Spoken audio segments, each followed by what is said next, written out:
guy has truly made the takedown a thing of beauty in mixed martial arts. With respect to yourself and George St. Pierre and the truly great takedown artists, this guy's closing the gap and entering that company in the eyes of many. Oh, absolutely, because he's done such a great job of timing takedowns.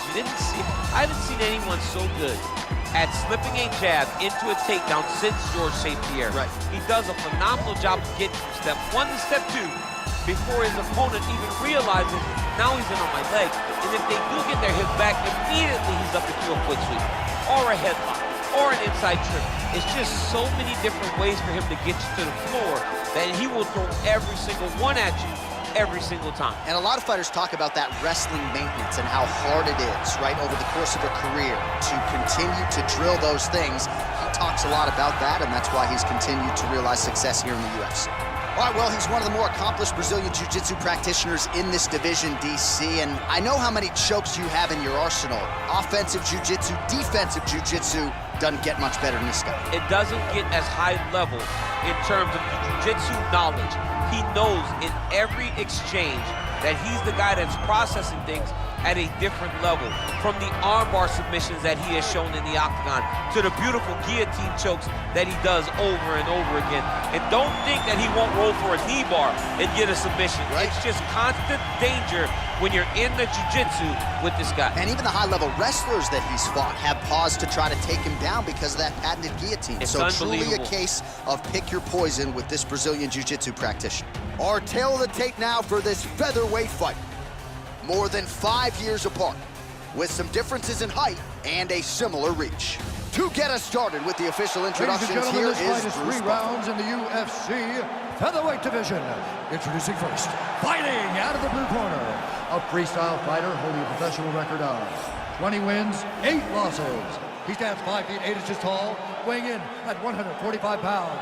Fighting out of Chicago, Illinois, Ricardo the Bully Lamas. And now introducing his opponent, fighting out of the red corner. This man is a jiu-jitsu fighter holding a professional record of 17 wins, 5 losses, and 1 draw. He stands 5 feet 11 inches tall, weighing in at 145 pounds. Fighting out of Brasilia, Distrito Federal, Brazil, Renato Moicano.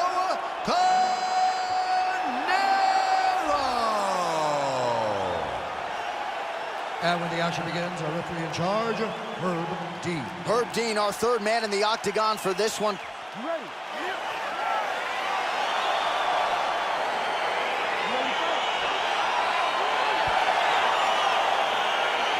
All right, folks, here we go with round 1. This is not the Eddie Bravo Invitational. This is the UFC, and 2 of the more decorated Brazilian Jiu-Jitsu black belts we have in this or any division. Yes, in any division. We've never seen guys that can really incorporate the jiu-jitsu into fighting as we've seen this 2 do.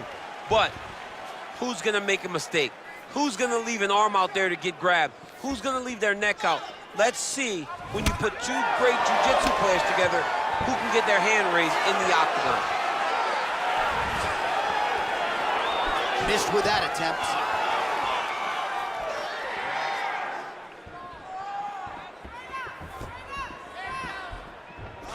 Looking for the counter right now, no good. All right, single collar tie now. Oh, the master of the transition. Nice scramble.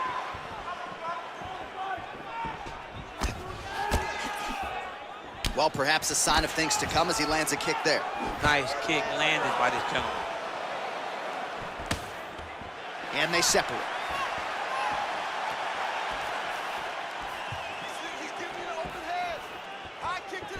And he lands a punch there. Pretty good connection by him. Great connection. He's in a great flow right now. Stuffs the takedown there. How good is his takedown defense? All right, so a high amplitude double leg takedown there. Now we'll see what he can do with it to try to advance position on the ground. You knew that he was going to attack the double because he's such an explosive guy. He got it on the hips, finished the shot very quickly. Fantastic job. All right, feet on the hips here. Oh, his opponent squirming like a fish out of water now. The ground and pound is on point. This could very well be the beginning of the end. This could be the beginning of the end. We've seen some really good ground and pound fighters. This young man is as good as any we've ever seen. 3 minutes to go. Now he's gonna try to attack Kimura here. Oh! Get the turn on the elbow, and he's gonna chase the submission finish.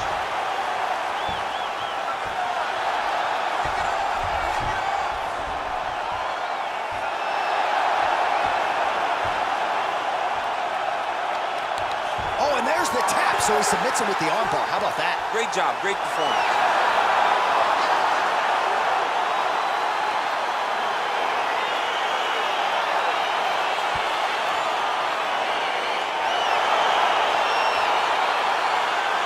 Let's take a look back at the replay as he gets it done by submission tonight, champ. He was able to get the fight to the ground exactly where he wanted it. Eventually, his opponent gave him an opportunity to get a submission. He did that, and he should be very proud of the work he did tonight in the octagon.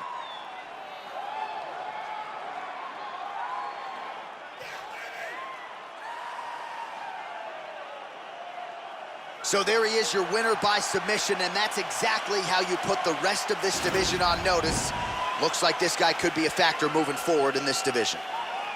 Ladies and gentlemen, referee Herb Dean has called a stop to this contest at 2 minutes, 23 seconds of the very first round.